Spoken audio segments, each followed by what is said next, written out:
Hello and welcome to Effortless Mastery. Today we're going to be learning on the digestion of lipids. Digestion of lipids. In my previous video, when I taught you about chemistry of lipids, I had mentioned that there are different classes of lipids. And amongst these different classes of lipids, the one we have in our diet, because to understand digestion, it is how we break down what we eat. The one we have in our diet is neutral fat, which I showed you in my last video. This is how it looks. It's a glycerol that has 3 fatty acids. The neutral fat is also called triglycerol. So a triacylglycerol or triglycerides. Beyond that, other forms of lipids we have in food is phospholipids. We have it in food, cholesterol. But please note that the most important and most abundant form of lipid in our diet is neutral fat. Most of the lipid food we take contains neutral fat. So that is for the lipids. So that's the form of lipids we have in our diet. Now, what is digestion? Digestion is simply the breakdown of complex food substances. So what we take in our diet is complex, is big, the large ones, into smaller forms that can be absorbed. So some books would write it as the breakdown of complex food substances into simpler absorbable forms. Now, what is absorption? Absorption is simply transport of what you have broken down into the blood. So absorption is transport from the GI lumen into the blood. Now, digestion is breakdown of what you take in food to smaller forms or simpler forms that can be absorbed. This breakdown, digestion is usually an hydrolytic process. That means it will add water and cleave the structure. It adds water and cleave. That's why all digestive enzymes, in biochemistry we are told all digestive enzymes are what? Hydrolysis. That's class 3 of enzymes. Now, so very quickly, how does digestion of lipids happen? Now, it occurs we have different aspects of the GI that digestion occurs. Digestion of lipids begin in the mouth. Though the major site of digestion for lipids is small intestine, but at least for theirs it begins in the mouth. Now, the juice we have in the mouth is saliva. The enzyme in that juice is called lingual lipase. Lingual lipase. Lingual lipase is produced by a particular gland called Eppner's gland, found on the dorsum of the tongue. This part of your tongue, the side you can see, is the dorsum of the tongue. That's where you have Eppner's gland, E-B-N-E-R, Eppner's gland, which produces lingual lipase. What's the action of lingual lipase? Please, as you're going to read this thing, lingual lipase acts only on neutral fats. And not all kinds of neutral fat. It acts only on short chain and medium chain neutral fat. So please note, lingual lipase will act only on short chain and medium chain neutral fat. For example, the fat we see in milk, it has short chain and medium chain to neutral fat, but at least just know that. So please, who is acting on it? Lingual lipase. And what will it do to break it down from triglyceride to glycerol and fatty acids, free fatty acids? Stomach we have, and it does about 30% of TG digestion, that is triglyceride digestion. Gastric juice contains gastric lipase in the stomach, but the action is quite minimal. It's similar to this lingual lipase, which is to act on triglycerides. But which particular type of triglycerides? The one that have short chain and medium chain. That means if you look at their fatty acid, it is short. It is short or medium chain. Now we come to small intestine, pancreatic juice. What does it contain? It contains 4 enzymes. Remember I said small intestine is the main site for digestion of lipids. So we have pancreatic lipase, also called stepsin, colipase, phospholipase A2, and cholesterol esterase. So from the name, pancreatic lipase does the same action. It acts only on neutral fat. But for him, it acts on all forms of neutral fat. Are you short? Are you medium? Are you long? At least significantly, we should have assumed that there should have been some degree of breakdown of neutral fat by the first 2 enzymes. But in that case, which kind of neutral fat? Short and medium chain. But when I get to pancreatic juice, under the influence of pancreatic lipase, all neutral fats are broken down. Colipase supports the action of pancreatic lipase. Colipase supports the action of pancreatic lipase. Beyond that, we have phospholipase A2. Phospholipase A2 acts on phospholipids, and then cholesterol esterase acts on cholesterol ester. There is something I must mention, and you must know whenever you are talking about digestion of lipids. Once the lipids get to the small intestine, before the action of this enzyme, there is a process that occurs we call emulsification. And after the action of those enzymes, there's another process we call micelle formation.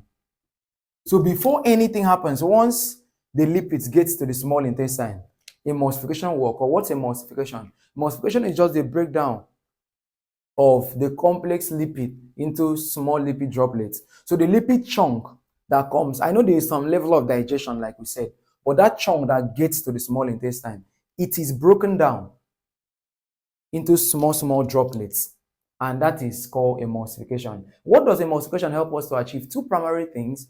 One is that, remember, lipid is not soluble in water. Blood's criteria, what I taught you in my last video, lipid is not soluble in water. So if you now check out this,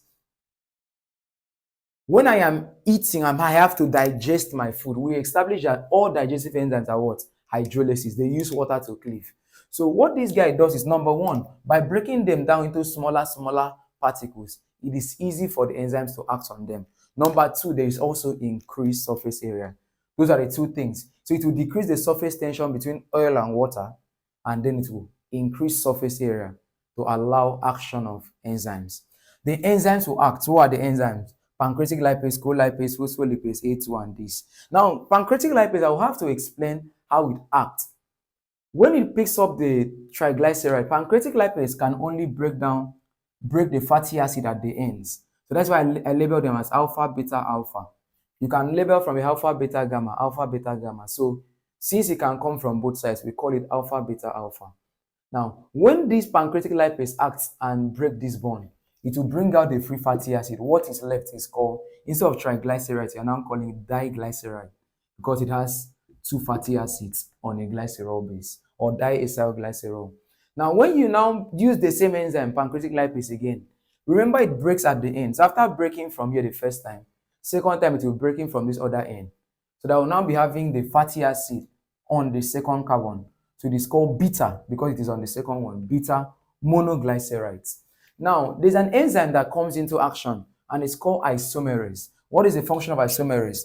It will convert beta to alpha. How? Just carry the fatty acid from the second carbon to the first or the last. What is the aim? So that pancreatic lipase can act. Remember, I told you pancreatic lipase acts only when it is at the end. So it will break the bond here, break at the end.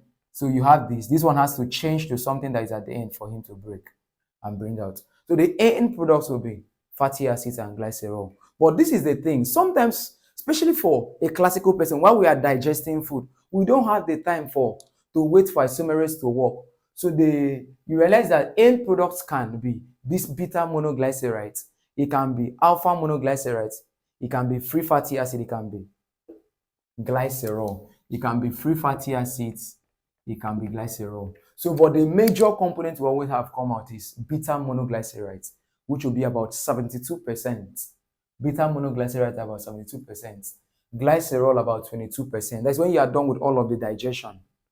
You have only like 6% of alpha monoglycerides and then free fatty acids. So that is all we have from digestion of TGs. Please remember I said that pancreatic lipase only acts in the presence of who? Colipase. If colipase is absent, the lipids will not be digested, so they will continue and go down. You know, the end of the GIT is your anus. So the person will pass it out in feces. And once the person passes it out in feces, that is now called, once you pass out in feces, of course, you know that is not good, and it is called steatorrhea. So phospholipase A2 will break down phospholipids. And what would they form? They form lysophospholipid. But you see the structure, this phospholipid structure now. So once you take out one free fatty acid, what it becomes? Okay, it is called phospholipase A2 because he will be breaking the second bond, please. So once you break the second bond, what this structure you have left, it has a glycerol base with a fatty acid and a phosphate is called lysophospholipids. And of course, it will be free fatty acid. Cholesterol esterase will break down cholesterol esters. But remember, the major form is neutral fat. And whatsoever carries lipids, it all will break that down. So after digestion has occurred, it now takes us to micelle formation, which will lead to absorption. Please, emulsification is achieved by three things. Primarily, the detergent action of bile salt. Bile salt has a water-loving side and a water-hating side. So it will use the water-hating side, which is the lipid-loving side, to attach to the lipid.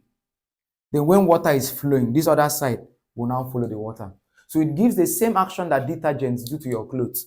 That when you put detergent inside, it just picks out the dates. That's the same pattern. So the big chunk, bile salt will come and attach. The other side, that lots of water will carry it out. Carry it out, carry it out, carry it out, carry it out. So that is just what happens, and that is bile salt. Also, peristaltic contraction of stomach. When stomach is contracting, so imagine this was a food chunk within the stomach and the stomach contracts, it will cut it into two.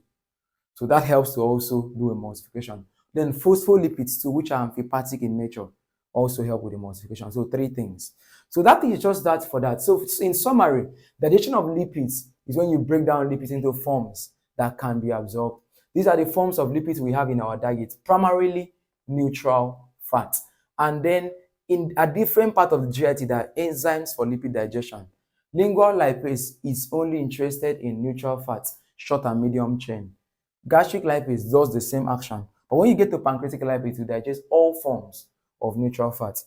Colipase is required for the digestion, the action of pancreatic lipase.